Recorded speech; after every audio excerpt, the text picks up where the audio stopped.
Salut à tous, j'espère que vous allez bien. Bienvenue sur ma chaîne YouTube The Glove Driver. Et aujourd'hui, je vous embarque avec moi pour un essai très spécial. Une voiture qui a énormément fait parler d'elle, probablement la voiture la plus médiatisée de ces derniers mois dans la planète supercar. Je parle bien évidemment, vous avez vu la miniature, de la Porsche 992 GT3 RS, la reine des circuits. Aujourd'hui, je suis sur le circuit Fête Bretagne grâce à Motorsport Academy, avec Pierre bien sûr derrière la caméra.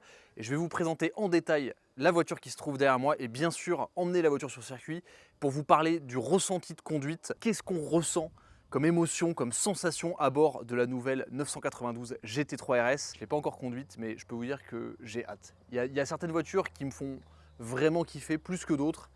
Et ça en fait partie, surtout quand on a un circuit pour nous tout seuls aujourd'hui. Pour ne louper aucun des prochains essais, abonnez-vous à ma chaîne YouTube, suivez-moi sur Instagram pour voir les coulisses et savoir en avance quelles vidéos vont sortir sur ma chaîne YouTube. Et c'est parti pour l'essai de la 992 GT3 RS. Je suis super chaud.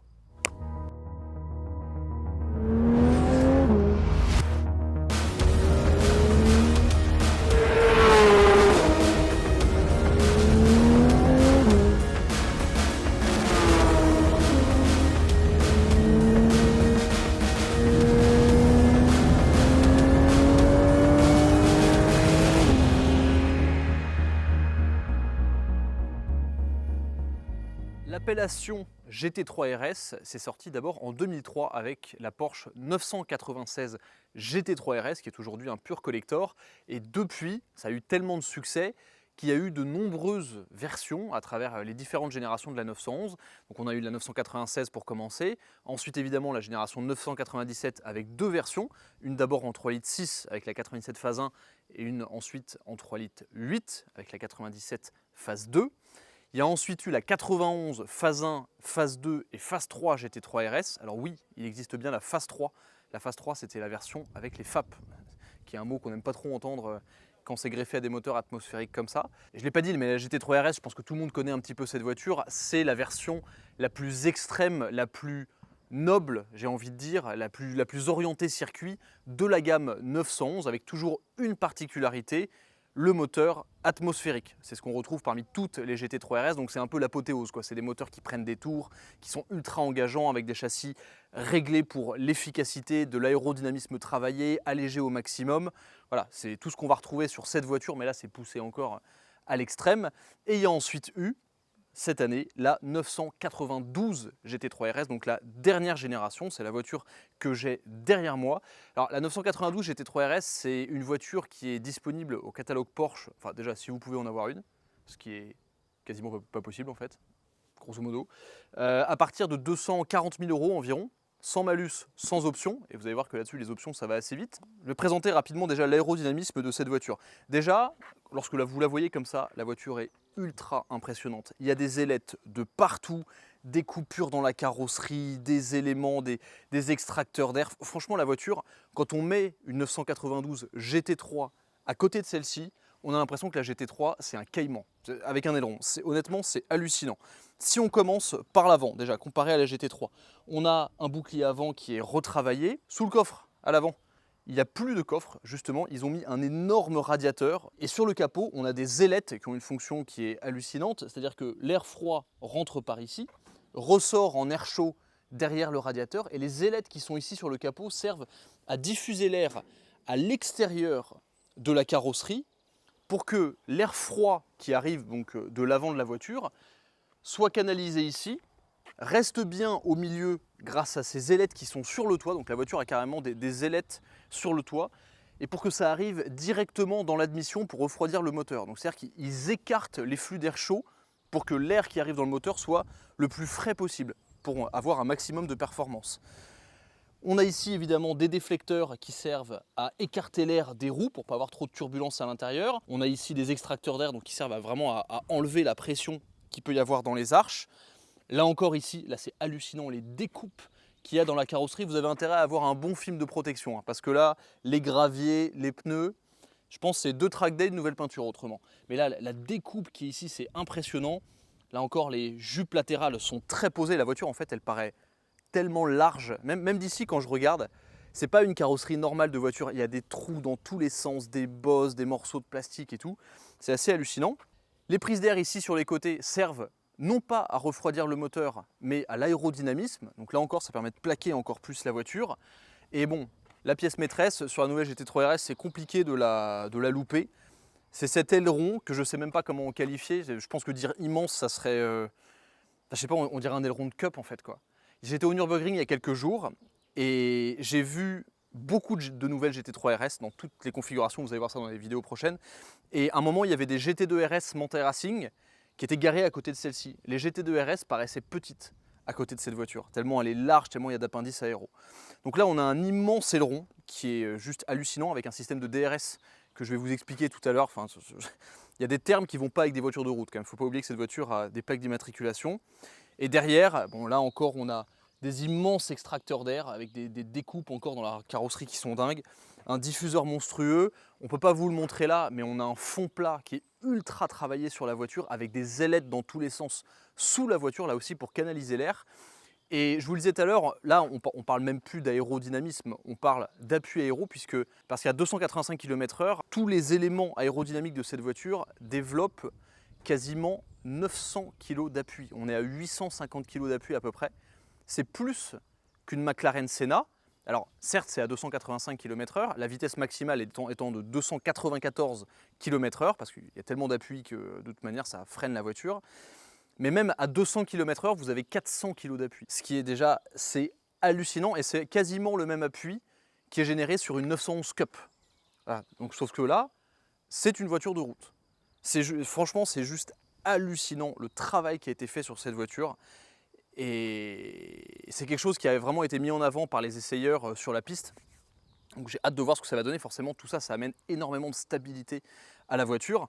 Alors, en termes de fiche technique un peu plus conventionnelle, la voiture pèse 1450 kg, il y a du carbone partout. En plus, celle-ci, elle a le pack Vessar, donc on a énormément d'éléments qui sont en carbone, comme le capot, les ailes, les portes, le toit, bien sûr, les ailes arrière, je sais plus. Non, ça c'est de la tôle, ça c'est du plastique. Voilà, donc il y a un élément en tôle sur la voiture, c'est les ailes arrière. Oui, c'est ça. Et les montants au-dessus. Tout le reste, c'est du carbone, le pare-choc avant est en plastique. Pack Vessar dit jante allégée également. Arceau à l'intérieur en carbone, ça je vais vous le présenter. Les baquets 918. Sur cette voiture, il y a aussi quelques petites options sympas comme ici les triangles de rétroviseurs en carbone, les rétroviseurs carbone. En termes de motorisation, on est toujours sur le flat 6 atmosphérique 4 litres qui dans cette voiture développe 525 chevaux. Bon, à chaque fois, on ne sait pas où ils vont chercher les chevaux, mais bon, là, il y en a un petit peu plus. 0 à 100 km/h en 3 secondes, 3 secondes 1. Donc des performances de dingue, des pneus à l'avant en 275 de large en 20 pouces et à l'arrière en 335 de large en 21 pouces avec des pneus semi-slick Michelin Pilot Sport Cup 2. Bon voilà, la fiche technique est faite. Clairement, cette voiture est faite pour le circuit et pour l'efficacité. Ok, alors, à l'intérieur de cette voiture, il y a immédiatement quelque chose qui m'amuse. On a beau être dans une voiture totalement radicale, on garde quand même la finition Porsche. Donc on a sur la console centrale des beaux matériaux, il y a de l'Alcantara partout, sur le tableau de bord, sur le toit, sur les portes, sur le volant. La qualité de finition est superbe honnêtement. Vous le voyez ici sur la GT3 RS, c'est la boîte PDK uniquement, à 8 rapports sur cette voiture. Et l'endroit en fait le plus impressionnant, enfin il y en a deux. Je vais commencer par derrière. L'arceau en carbone. Ça c'est un truc, j'avais jamais vu ça. Et la vue de l'aileron derrière, c'est indécent. Beau carbone mat, les sièges baquets 918. Mais la partie la plus impressionnante, c'est ce que vous avez devant vous, la partie vraiment conducteur, pilotage. On a ces nouvelles baguettes entièrement en carbone pour fermer la porte. Traditionnellement, dans les modèles GT, la petite languette là, qui gagne un petit peu de poids. Mais vraiment, le plus impressionnant, c'est ce volant. Là, si vous voulez vous rapprocher de quelque chose qui ressemble à une voiture de course, on y est. On a évidemment les 5 compteurs caractéristiques de la 911 devant, avec un compteur analogique pour le compte tour qui monte quand même jusqu'à 9000 tours, gradué jusqu'à 10 000, ça c'est assez sympa avec les détails jaunes et la superbe aiguille. Autour, c'est du digital.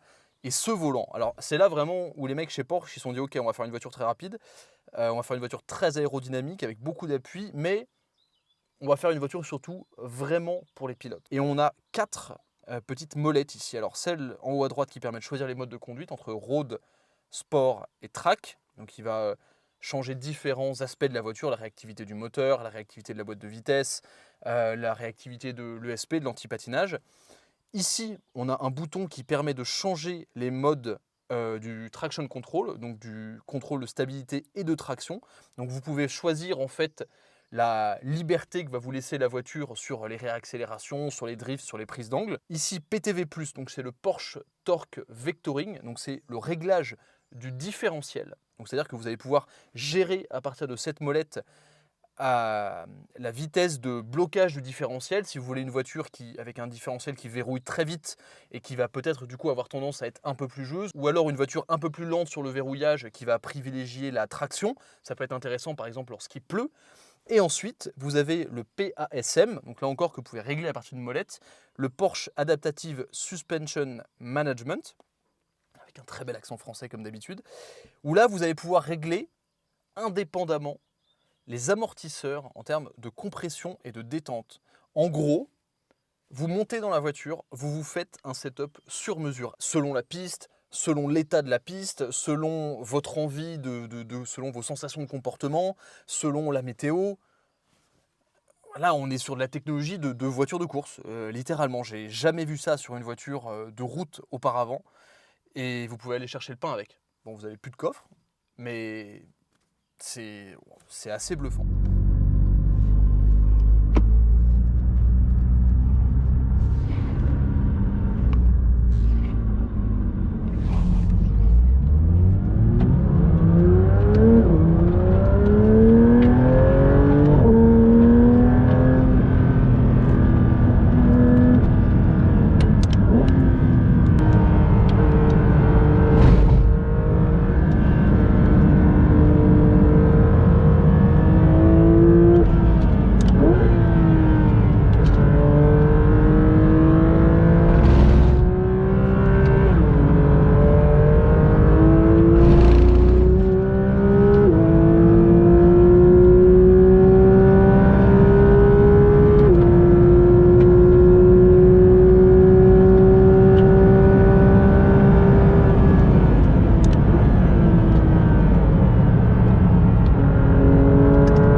Pierre, là la question à laquelle on veut vraiment répondre, c'est à quel point cette voiture est différente d'une 992 GT3. Parce que bon, on a clairement vu tous les ajouts aérodynamiques qui ont été apportés. On a toujours le même train avant que la GT3, c'est-à-dire cet essieu avant avec double triangulation qui produisent de l'appui aérodynamique d'ailleurs, parce qu'ils sont profilés si tu veux. Jusqu'à 40 kg d'appui aérodynamique. Et bon, tout ça c'est bien. Alors c'est normal, ça c'est les trucs contre les pneus. Mais là, moi ce que je veux vraiment savoir, c'est ce que ça fait de ressentir ce fameux appui aérodynamique. Là directement sur les premiers virages, bon, je vous avoue que j'ai plutôt l'impression d'être dans une GT3. Immédiatement là quand je rentre dans le virage, je sens les roues arrière directrices qui font pivoter la voiture vers l'intérieur. On va aller prendre cette fameuse zone rouge. D'ailleurs je vais me mettre en mode sport, ça sera plus adapté. DRS ready, allez j'appuie sur le bouton DRS, hop là, je le vois dans mon rétroviseur qui baisse, hop, je le rallume. Je fais un petit tour pour faire chauffer les pneus.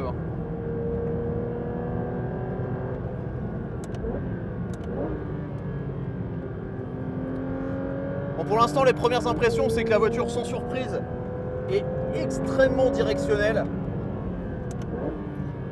C'est-à-dire que j'ai besoin de mettre très peu d'angle de volant pour la faire tourner. Le train avant est extrêmement précis, c'est télépathique. Hein. Vraiment, vous regardez à un endroit sur la piste, la voiture vous y emmène. J'ai quasiment plus d'essence aussi parce qu'on a roulé une bonne partie de la journée. Donc je ne vais pas pouvoir exploiter à fond, mais c'est pas grave. Alors devant nous, on a une Diane qui est quasiment sur deux roues. Et il n'a pas arrêté de rouler de la journée. Hein. Ah non, il a roulé non-stop. Il est sur 3 roues depuis tout à l'heure, mais il roule. Dans le virage juste avant, là, on sent la voiture qui tourne. Ouais. Là aussi, là. On dirait que l'empattement se rétrécit d'un coup, c'est assez dingue. Allez, on va essayer de le dépasser.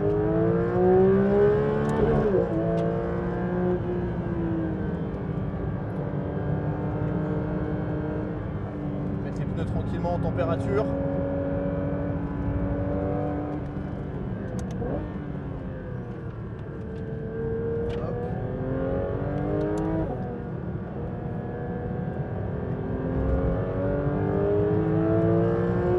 C'est parti.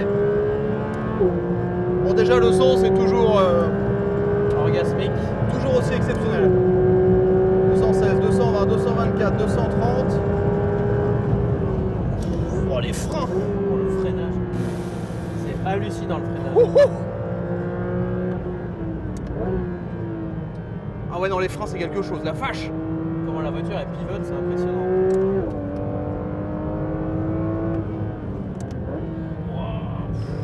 Le grip latéral. Ah ouais non c'est.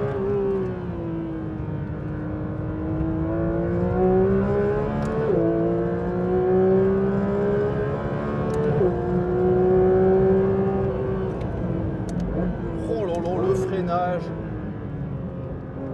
Ah ouais, le freinage c'est chaud. Le freinage on sent vraiment l'appui là.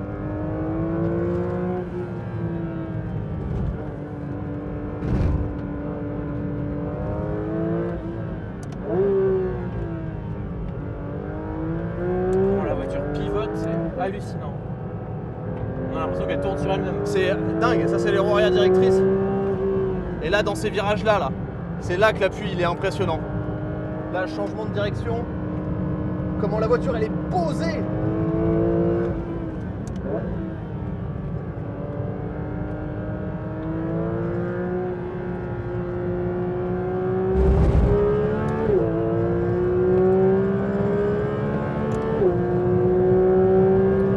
Non, c'est un DRS ready, allez, j'appuie sur le bouton DRS, hop, ça se baisse derrière.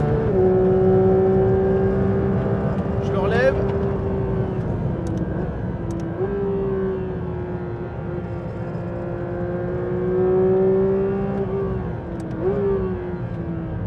Comment la voiture tourne. Ouais.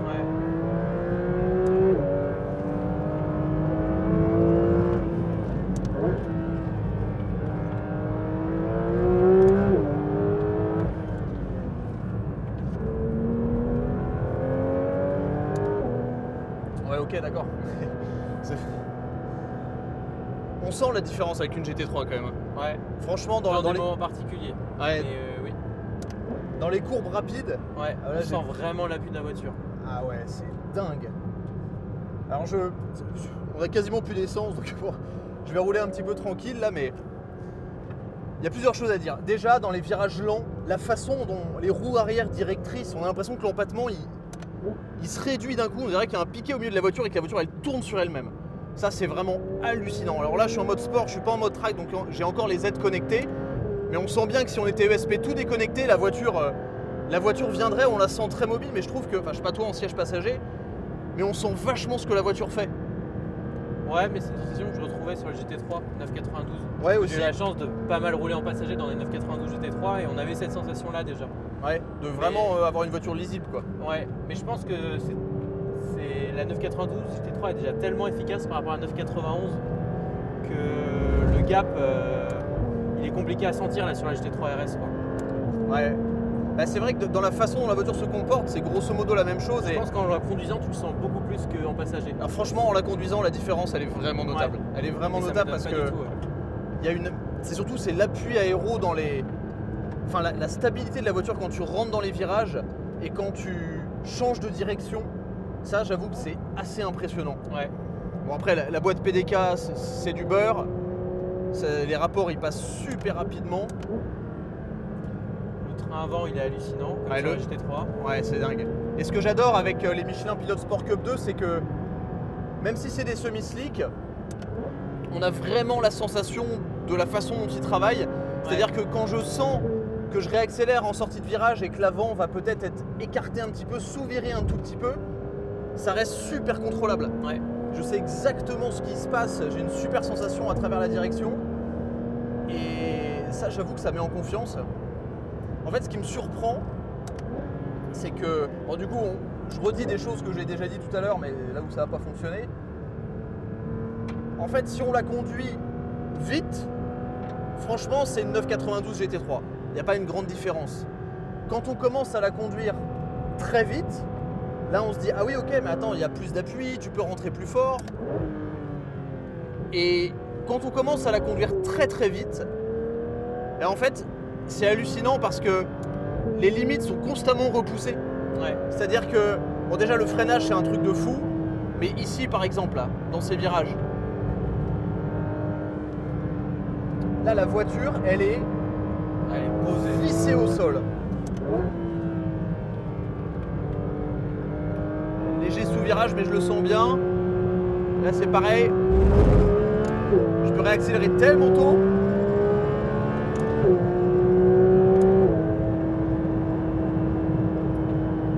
Et en fait, c'est là, moi, où c'est un peu là où j'en venais au début de la vidéo.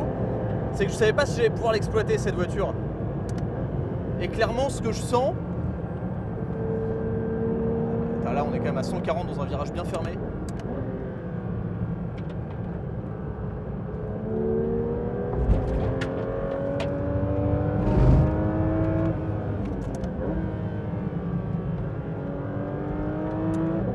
Ce que je sens, c'est que la marge de progression que va avoir le pilote au volant de cette voiture est vraiment hallucinante. Parce que c'est Romain Monti qui m'a dit ça, j'avais trouvé ça vachement intéressant. Romain Monti, vous savez, il fait les essais, il fait les chronos pour le magazine Motorsport Mag. Et il m'a dit que la GT3 RS, il avait mis 6 ou 7 tours, tu me corrigeras Romain dans les commentaires, mais il m'a dit qu'il avait mis 6 ou 7 tours à faire le chrono, parce qu'à chaque fois qu'il faisait un tour, il se disait attends mais à cet endroit là je peux passer encore plus fort tellement il y avait d'appui aérodynamique. Et du coup la limite de la voiture est très compliquée à trouver parce que tu as des centaines de kilos d'appui sur la bagnole qui viennent agir en plus du grip mécanique de la bagnole qui est déjà monstrueux quoi. Mais ouais, toi tu dis que côté passager tu ressens pas forcément quoi. Bah je pense beaucoup moins que toi au volant, tu vois. Ah, parce que moi au volant je sens vraiment que c'est un peu comme s'il y avait un espèce de truc magique supplémentaire si tu veux. Ouais. Il y a des virages et encore là je suis vraiment pas à la limite et tout. Mais il y a vraiment des virages où je me dis putain quand même ça passe fort et la voiture est quand même très très stable. Et le virage et le tour d'après je le passe plus fort et je suis toujours tranquille. Ouais. Et c'est là vraiment où je me dis ok là il y a beaucoup plus que des bons pneus, il y a beaucoup plus que des bonnes suspensions, il y a de l'aéro. Et enfin moi j'ai jamais ressenti ça à part sur des voitures de course, mais honnêtement là ça me rappelle vraiment le feeling d'une voiture de course avec des plaques d'immatriculation et surtout avec des pneus de série.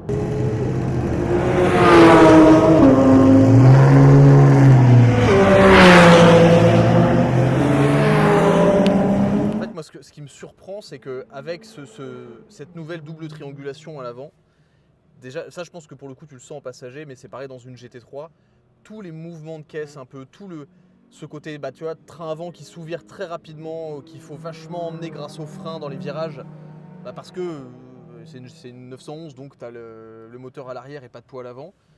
Déjà sur cette voiture, c'est hyper gommé. Ouais. T'as l'impression que limite le moteur il est central quoi. Ouais, ça, t'as plus l'effet de porte-à-faux ouais. que t'avais sur les 911 avant. Donc ça déjà c'est vraiment différent, donc c'est-à-dire qu'on a une grande confiance dans le train avant. La voiture on peut l'emmener et on a toujours un train avant qui fonctionne. Alors il reste quand même sur des phases par exemple de réaccélération où il est à la limite, On sent qu'il va écarter un petit peu. Mais bon, ça reste assez normal. Et puis, bon, c'est du 335 à l'arrière. C'est énorme. C'est énorme. Plus l'appui à l'arrière. Donc, si tu Ouais. veux, avant que l'arrière décroche, c'est logique que ça soit d'abord l'avant qui décroche. Et d'ailleurs, c'est plus safe aussi. Mais non, Et ce que j'adore vraiment, c'est que, tu vois, pourtant, une GT3 RS, c'est impressionnant quand même parce que c'est une grosse voiture, c'est large, c'est imposante. Enfin, moi, ça m'avait marqué quand on avait fait l'essai GT4 RS contre GT3 RS sur la route. Dans la GT3 RS, tu sens que tu es dans une grosse voiture, quoi. Et là, pourtant, sur piste, avec les roues arrière directrices, la voiture, elle est hyper agile. Elle est super stable dans les virages à haute vitesse. Du coup, ben, même pour quelqu'un, un pilote lambda, on va dire, amateur, débutant, bah déjà tu te sens en confiance parce que la voiture, elle imprime un rythme quand même impressionnant avec une facilité de fou. Ouais. Et après, si tu es pilote confirmé ou expert, tu peux pousser les limites. Et moi, c'est ce qu'on a vu toute la journée. En fait, je freinais de plus en plus tard et la voiture s'arrêtait de plus en plus tard. Tu rentres de plus en plus fort, la voiture, elle te fait parfaitement ressentir les limites. Bah, tu sens que c'est une voiture qui est faite pour la piste, quoi. Tu sens que c'est pensé pour ça. Et ce qu'on disait tout à l'heure, c'est que c'est pas une voiture qui est faite pour tout le monde. Parce qu'il faut vraiment savoir piloter pour pouvoir l'exploiter. Ouais, Alors que pour la majorité des gens qui peuvent s'offrir ce genre de voiture, sans doute qu'une GT3 c'est largement suffisant. Clairement. Avant de pouvoir passer le step de la GT3 RS. ah, c'est Qui est un très, truc très de clair. fou quand même. Mais par contre, c'est hyper gratifiant pour les gens qui peuvent se l'offrir et qui savent conduire. Ouais. Parce que les limites sont tellement loin qu'en fait, c'est un jouet où tu peux toujours progresser avec, quoi. Ah bah oui, c'est vrai que pour un pilote qui sait vraiment aller chercher les limites directes d'une voiture, bah effectivement c'est extra, quoi. Et il y aura probablement beaucoup plus de fois où les pilotes arriveront à leurs propres limites que de fois où les pilotes arriveront aux limites de la voiture. C'est beau. Je trouve aussi. Non mais c'est vrai, non mais t'as raison. C'est- C'est une des premières voitures de route où tu pourras pas atteindre les limites de la voiture comme ça. Ou du moins pas du premier coup, quoi. Ouais. Il faudra beaucoup de roulage et d'expérience sur piste. Bah, ça résume bien la GT3 RS. Par contre, le bon, quand même, là, entre la précédente GT3 RS et la nouvelle là, par contre, là c'est là, il y costaud a de un chez gap costaud, quand même. ouais, monstrueux. On parle avec nos têtes de gland. Là. On a même Depuis pas tout à l'heure, enlevé je vois le nos retour de la caméra, on n'a même pas enlevé les casques. Mais C'est pour ça qu'on a chaud aussi. oui, c'est pour ça qu'on crève de chaud. Mais non, franchement, pour celui qui peut se l'acheter, c'est une sacrée machine. Franchement, c'est assez impressionnant.